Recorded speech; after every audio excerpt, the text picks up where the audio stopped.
How to verify your identity on Spriggy application.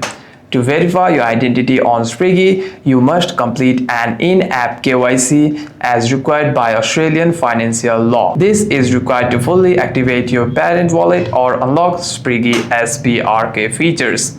What you need is a full legal name and date of birth, current residential address, and details of one government-issued ID like your Australian driver's license, your passport, or your Medicare card. And if you have these details, you want to simply go to the Spriggy app, navigate to the ID verification prompt, which is a part of an initial setup. After that, you want to enter your personal details exactly as they appear on your official identification document to avoid mismatches.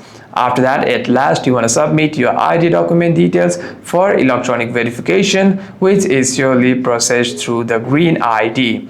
Hope this video was helpful, and if you have any further questions, make sure to leave a comment down below.